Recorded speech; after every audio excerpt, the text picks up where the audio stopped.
2024, the Major John Leroy Haynes Florida Veterans History Program was created to collect and preserve the stories and experiences of Florida's veterans and to recognize the state of Florida's military contribution throughout our nation's history.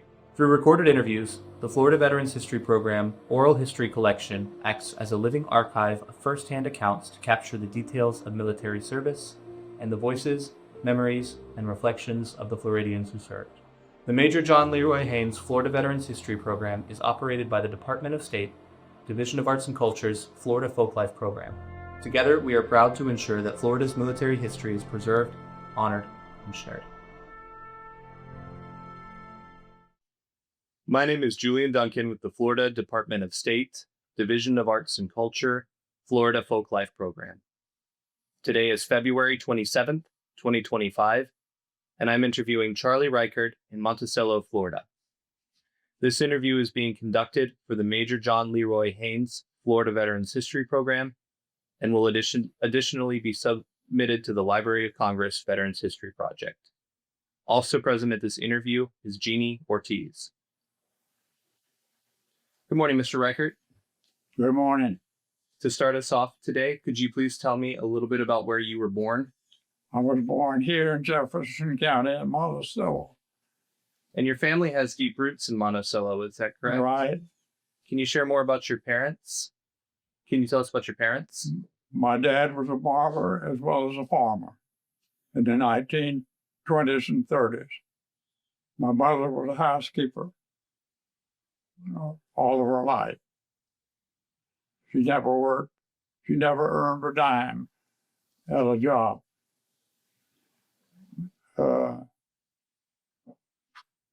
As I said, my dad was a barber. He knew just about everybody in the county. And of course, they would come to him for haircuts and shaves. And you had several siblings as well, right? Can you tell me about your siblings as well? My siblings? Yes, sir. My oldest brother became a barber also in Gainesville, Florida. He spent 50 years in Gainesville, Florida. My second brother worked for the post office in Monticello. He was drafted into the Army. He spent 21 years in the Army and retired as a lieutenant colonel. He was the adjutant at Redstone Arsenal in Alabama. Redstone Arsenal is where a lot of the space vehicles were built. And he later took a job at NASA at Merritt Island. My other brother was younger than me. He enlisted in the Air Force in 1946. Spent 3 years in the Air Force, most of the time in Alaska. He was a musician. After he got out of the Air Force, he attended college at FSU. He wrote, as I understand it, a symphony. He played French horn, but he didn't finish college because his GI Bill benefits ran out. He went into the insurance business in Miami, and that's where he died. What were you like as a child, and what was it like growing up here in Monticello? It was a lot of fun growing up here on this property. I'm living on the property I grew up on, and it was a lot of fun because I roamed the woods. I've been over every square foot of this 100 acres. And of course, we had animals, and we benefited from the animals. We eat cows, we got milk, and hogs, we got pork, and chickens, got eggs, fried chicken, and there was a lot of fun. Of course, I didn't have any responsibilities as a child, so I enjoyed it. How long has this property been in your family? Well over 100 years. Wow. My grandfather was the one that bought this property.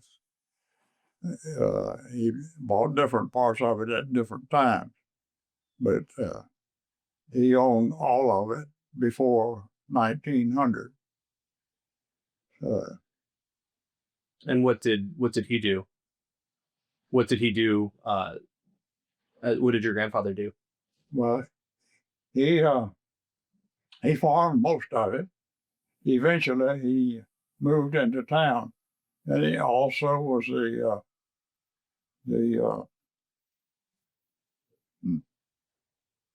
what do you call it?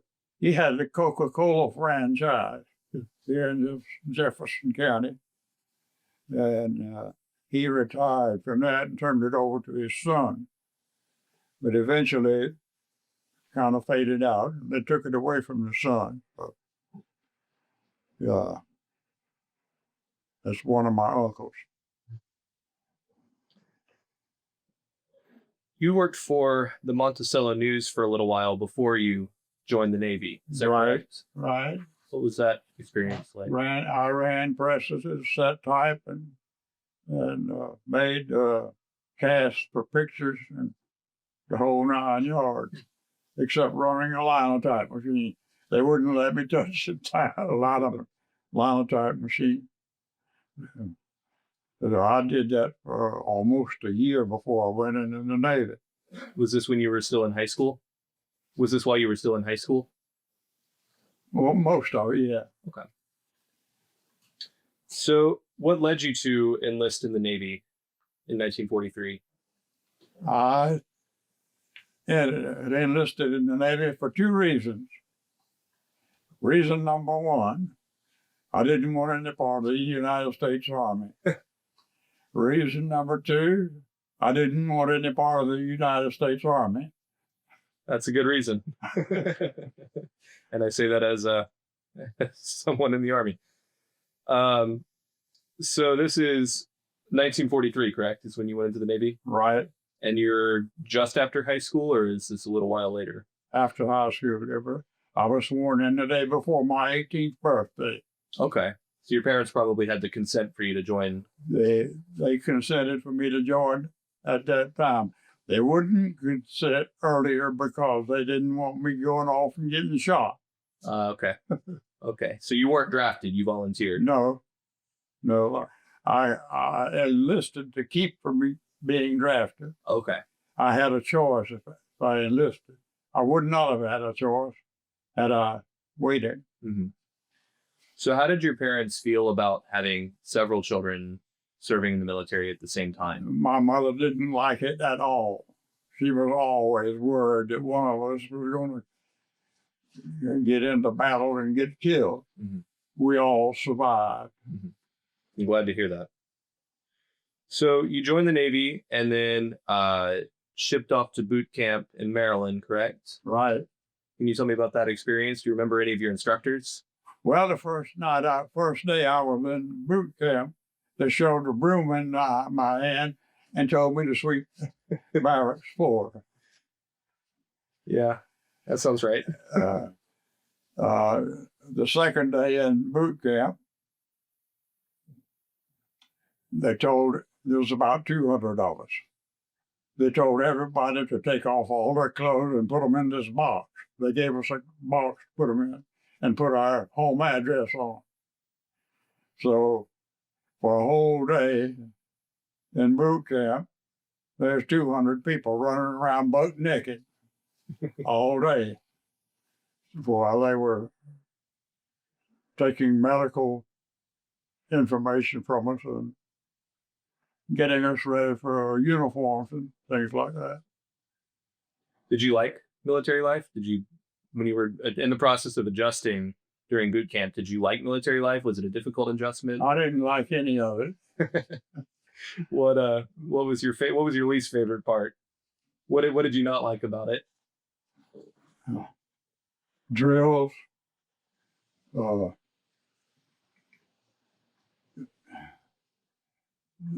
the routine and all that of it, marching. Mm-hmm.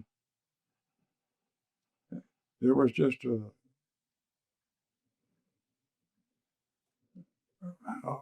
lot of unnecessary regulations. Mm.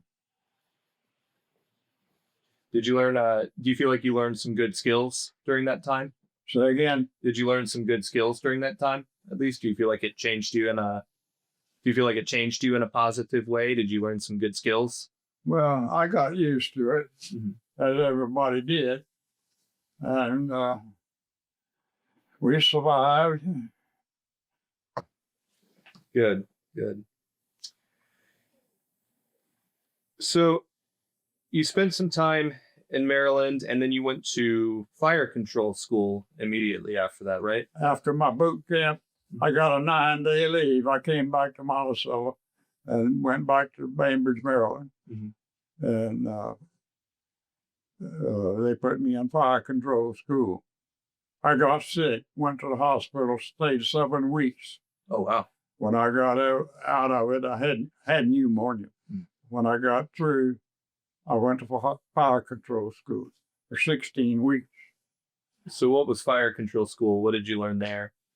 I learned a lot about electricity, aiming of the guns, and etc.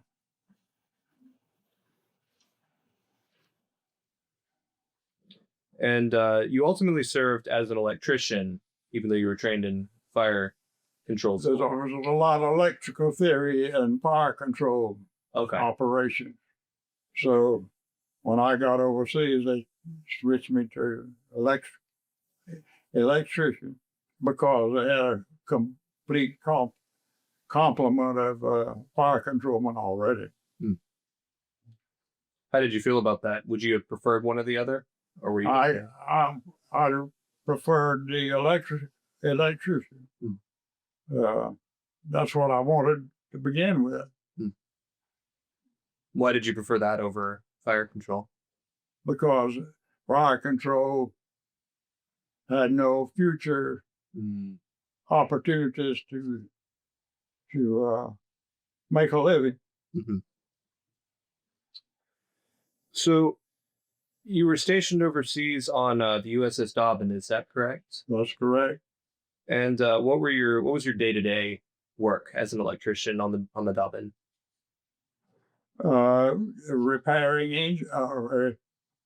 Repairing electrical motors and generators, running cable on other ships, running cable on the ship I was on. It was an interesting occupation. Where did you go following your training in Maryland? I went to San Francisco, boarded a transport ship, the USS General Harry Taylor. We went to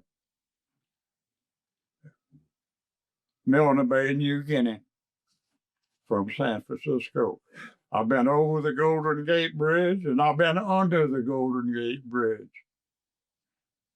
What is that's interesting. I wonder what it must. I'm just thinking out loud right now, but trying to think of what it looks like from underneath. It looks like a ribbon about that wide from the water, from the ship. Wow. So the Dobbin was a destroyer, is that correct? No, the Dobbin was a destroyer tender. Destroyer tender? That's a repair ship. Okay, that makes sense. Destroyer tender is a repair ship. How did you support other ships? How did you provide those repairs? Can you tell me about the kind of work that you did on a destroyer tender? How you repair other ships? I did electrical work. So how did you support other ships as a destroyer tender? We stayed anchored in the bay in the harbor. The destroyers and other ships would come along and tie up to our ship. So we've had as many as 5 destroyers tied up alongside at one time. So whatever they repairs were needed, we did it. We even had a foundry on the ship. Wow. That's cool. And what kind of repairs would you do with the foundry? What kind of repairs would you do with the foundry? Repairing guns or repairing? They could make just about anything that wasn't too big. They could make propeller shafts. Wow. And things like that. That's cool. So what time frame were you on the Dobbin? What year was it when you? What year? Yes, sir. 1944 to 1946. Okay. I spent 18 months overseas. I spent 18 months on that ship. After it came back to San Diego, that's where I was retired from. So you said you went from San Francisco to New Guinea, and then New Guinea to where else during that time frame? I was two places in New Guinea. I was in Milne Bay and a place called Hollandia, where there was a naval base. All right. When the Philippines were invaded by MacArthur, after the Philippines were secured, we went to Subic Bay. On the way, we stopped at Leyte Gulf and Manila. I don't know why we stopped at those two places, but we did. And went from Manila Bay to Subic Bay, Philippines. That's where I spent the rest of my time in the overseas. What was day-to-day life like on the ship? What was day-to-day life like on the ship? Daily life, like it would be most anywhere else, just as civilians. We did a lot of work, a lot of repairs for a lot of ships.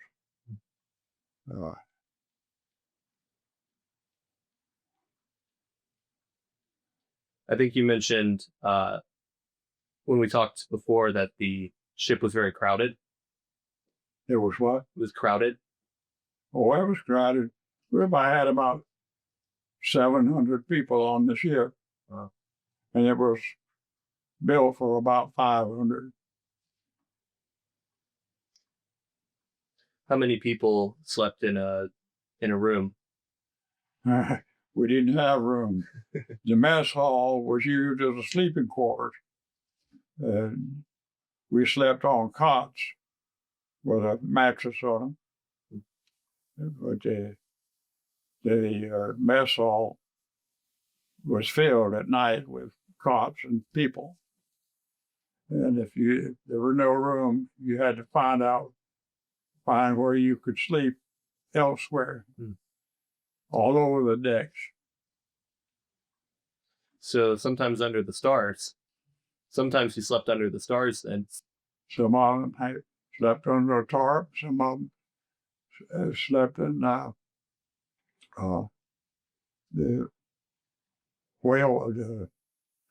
the ship's boats. Anywhere they could find. Speaking of the mess hall, what was the food like? It was just a big room, and the after part of the ship, they had tables and during the daytime they hoisted them up to the ceiling to get them out of the way. That's interesting. Was the food any good?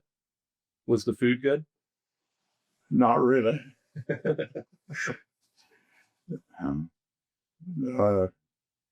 We had beans for breakfast on Tuesdays and Saturdays. Okay. I'm talking about like pork and beans, but there was no pork in it. There were just the beans. What else what was a good meal? What was a good meal? Yeah. Well, we didn't get any steaks That's for sure. I don't remember too much about the meals. Okay. They were just routine. You told me a story a little while back about a 5-inch gun going off over your head.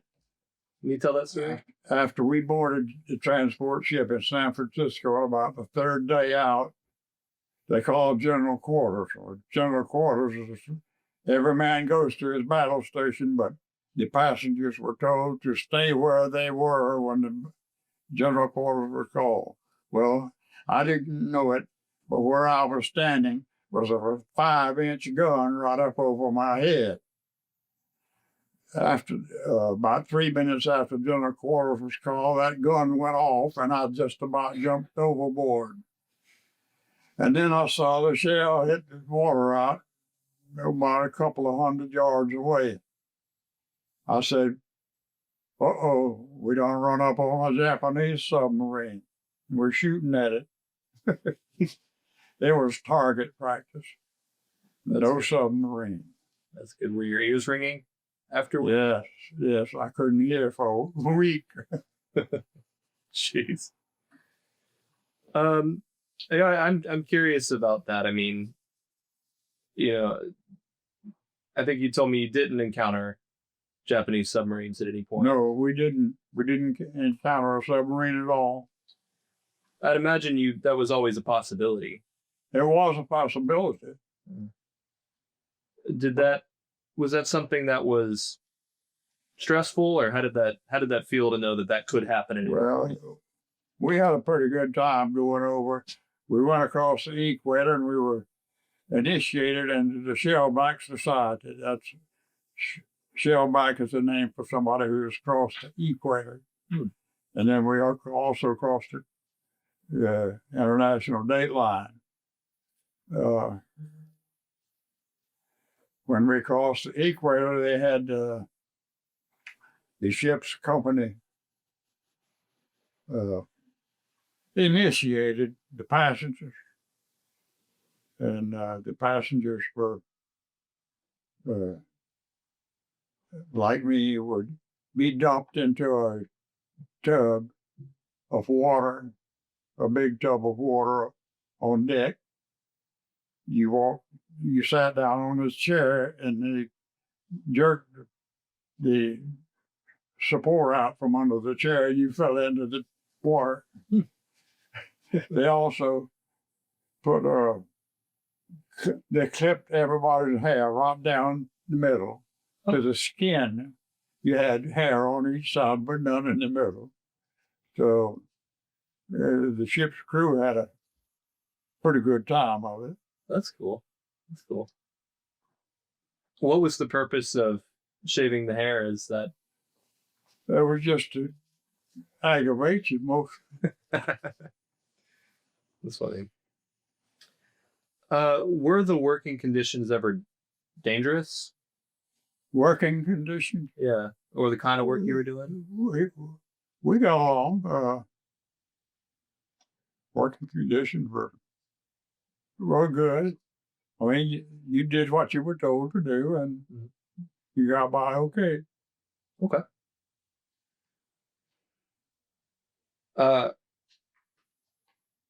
How did you all stay informed about what was going on back home or the progress of the war? How did you keep in touch with the outside world? We had a newspaper on board the ship. Really? All the news came by radio. Okay. There were no television at that time. They received their reports by radio and printed the newspaper from what they got on the radio. That's interesting. It was a daily newspaper. And who was in charge of that, or did you know? Who did that work of transcribing the radio to newspaper? Right. No. We had a printer who ran the presses and printed the newspaper. It was just maybe a 2-page outfit. They printed every day. He got his information from the from the radio. Well, you would have been on the ship for a couple of important dates. Let me grab something really quickly.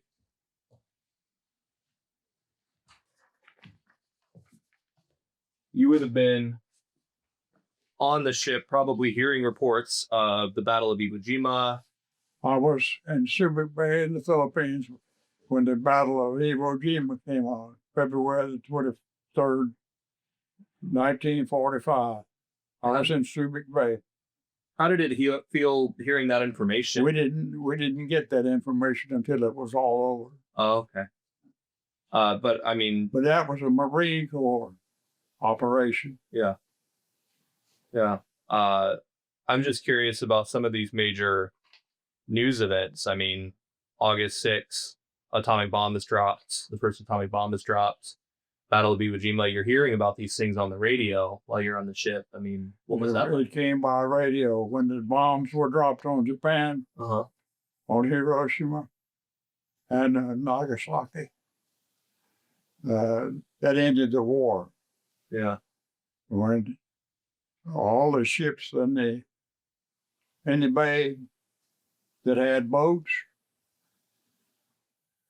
the sailors got into the boats and fired off smoke bombs and everything else.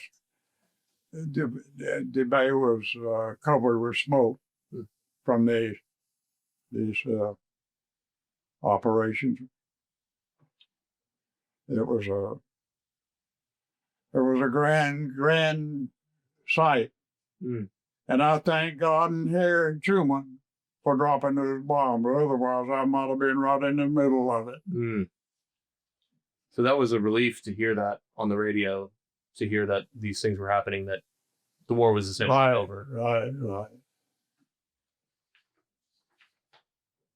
Did you communicate with family back home through mail, or how did you? They had what was called a V-mail. It was a sheet of paper that you wrote your message on, and you folded it and sealed it, and all the mail going away from the ship was censored. One day I was minding my own business, and word came over the speaker system for Charlie Reichert, report to the captain's cabin immediately. I said, what have I done now? There was another fellow named Reichert on the ship. He was from Utah. The captain of the ship was from Utah. The captain called me up to his quarters. He said, you know there's another Reichert on this ship? I said, yes, sir. Are you kin to him? No, sir. He's from Utah. He said, well, that's where I'm from. He said, I didn't know if you knew. I didn't know there was another Reichert on this ship. And he said, I wanted to see if you knew each other. I said, no, I know him. He's a machinist mate, but we're not kin. So that was the end of that. Was that did y'all ever joke about that? About having the same last name? I don't joke about it. I mean, that I did then, but Yeah. No, not anymore.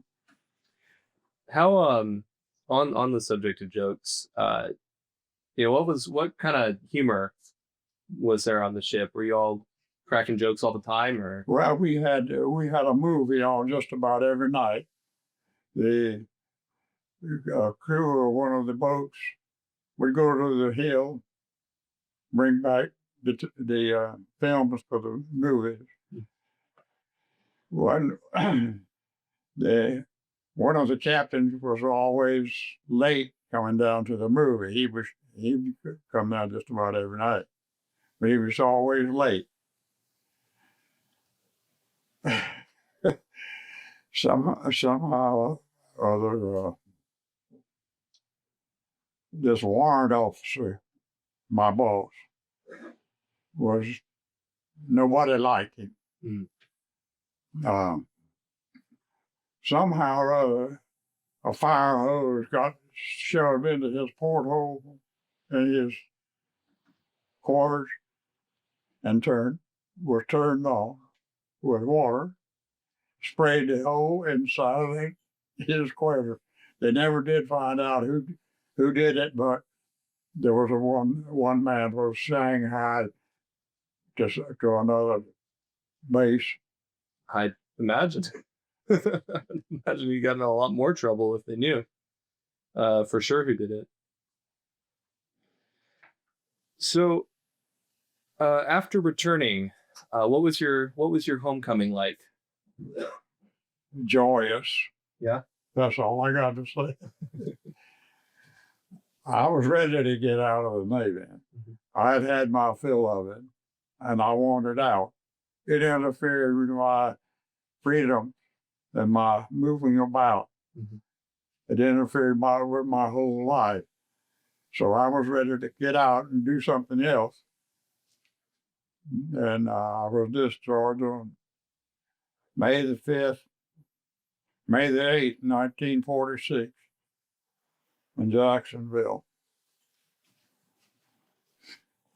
And I met up with my sister who was living in Jacksonville at that time, and we rode the Bellsmack, Monticello. How did your family react when you got home? Oh, they were joyous, joyous joy. How did you all celebrate? How did you celebrate? How did I celebrate? I didn't celebrate. I just came home and got a job at a gas station after I got home, because I didn't have any idea what I wanted to do. And I took that job at a gas station. In 1947, the Congress passed the law that we should be reimbursed for the leave that we had coming that we didn't take. Mm. So they paid me for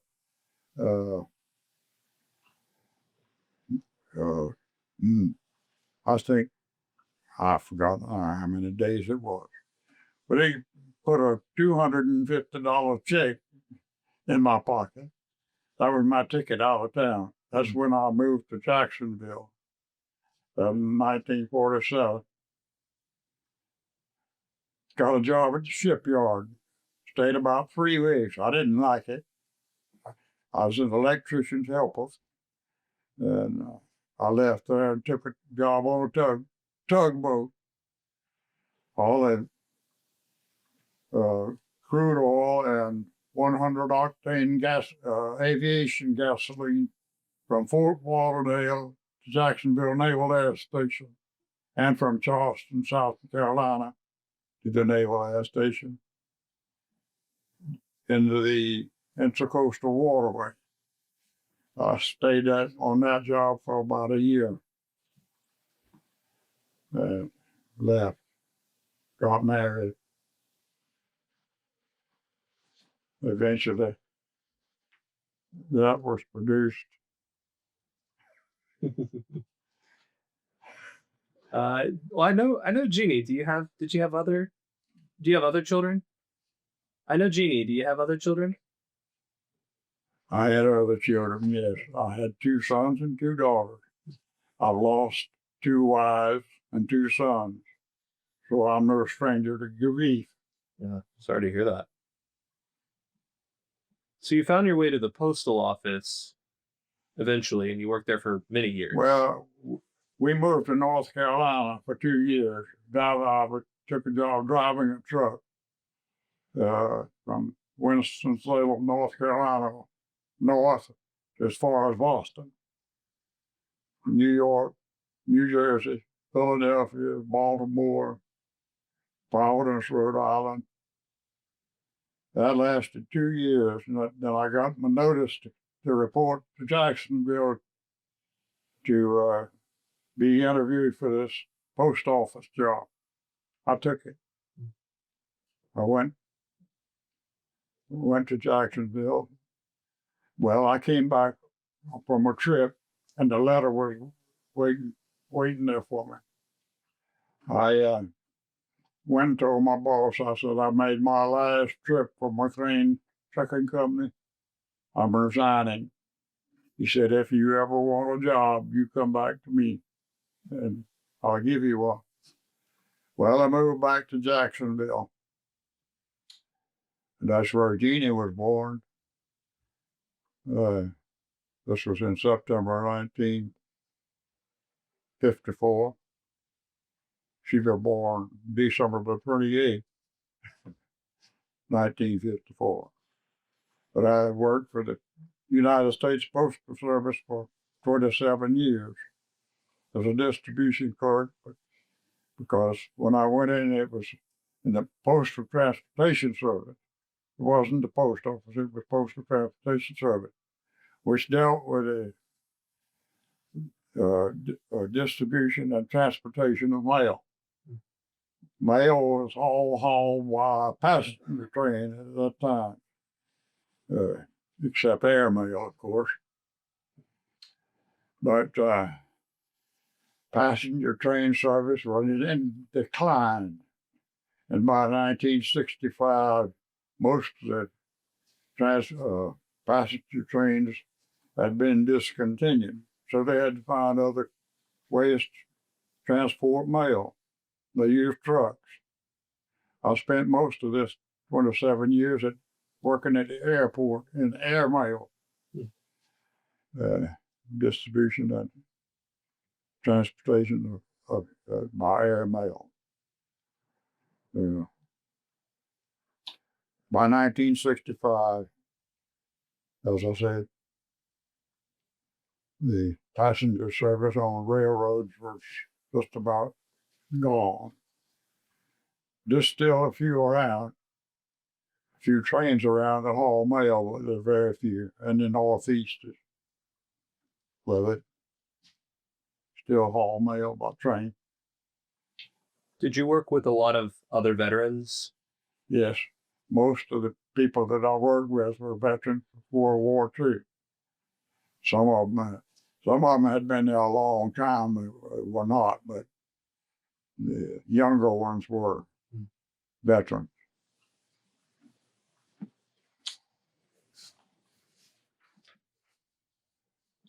wanted to ask you a couple of questions about the Boots Thomas Memorial Monument here in Monticello. I'll ask a general question to start with. What are your thoughts on the monument here dedicated to Boots Thomas? I think it's a great program. I knew Boots Thomas from school. Slightly, I knew him. I think it's a great program, and Dr. Sledge has done a fantastic job with getting him memorialized. Mm-hmm. I asked him Sunday if he was working on getting Boots Thomas a Medal of Honor. He said yes. I said, keep it up. Keep that work up, because Boots Thomas deserves the Medal of Honor, if anybody does.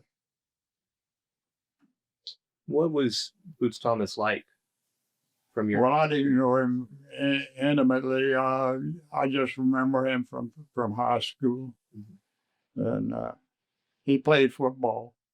That's about all I can remember.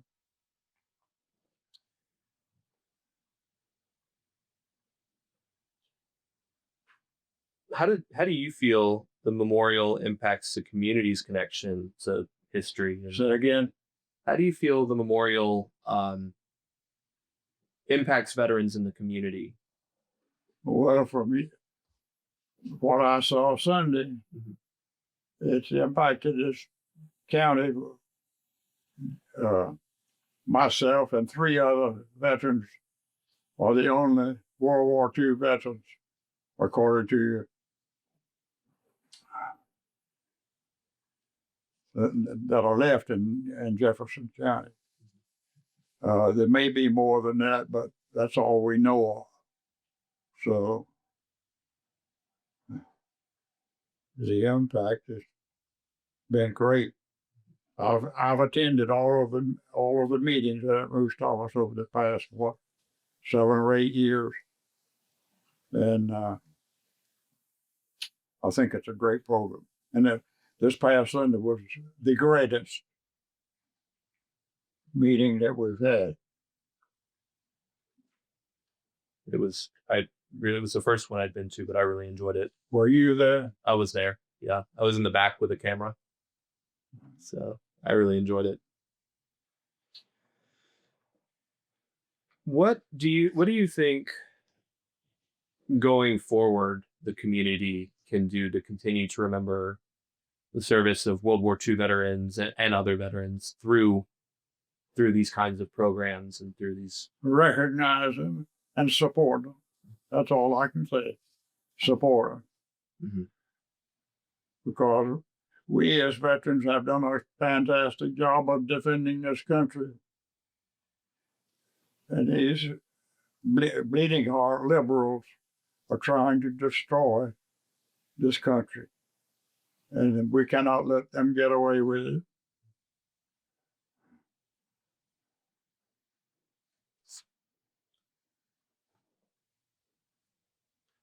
I want to talk a little bit kind of to round us out about sort of your community involvement overall. So you were Grand Marshal for the Veterans Day Parade in 2021. You've been a member of American Legion Post 49. You supported the local sheriff's organization. Can you talk a little bit about your views on community service and how you think of that and how it's been important to you? Well, I contribute to the American Legion. I've been a member for about 40 years of this post. I was a member of a post in Jacksonville before I came here. And I was transferred to this post. And I've been a member of the Florida Sheriff's Association for 50 years. I've got 3 stars on my lifetime membership plaque. And I'll probably get another one, maybe. You get a lifetime membership after you contribute so much money. So I've got 3 stars. And that is my pet project. I support the Florida Sheriff's youth ranches. Last year I sent 4 kids to summer camp. I will send 4 more this year to summer camp. The summer camp is a great program. The kids that go to these summer camps have a great time, and they learn a lot from the deputies and from the instructors. It's a great experience for them. What advice would you give a young person considering military service? Considering what? Military service. Military? I'd say go for it. Go for it. If you've got any interest in military service, sign them up. Sign up. Spend at least 3 years in the military, in the Army, Navy, Marine Corps, Air Force. They will make a man out of you. They'll teach you responsibilities. And it'll benefit you for the rest of your life. Do you think your service in the military impacted your community service? And do you think it impacted your? Oh, yes, I do. As well? Yes, I do. They taught me how to get along with people, with other people. They taught me respect.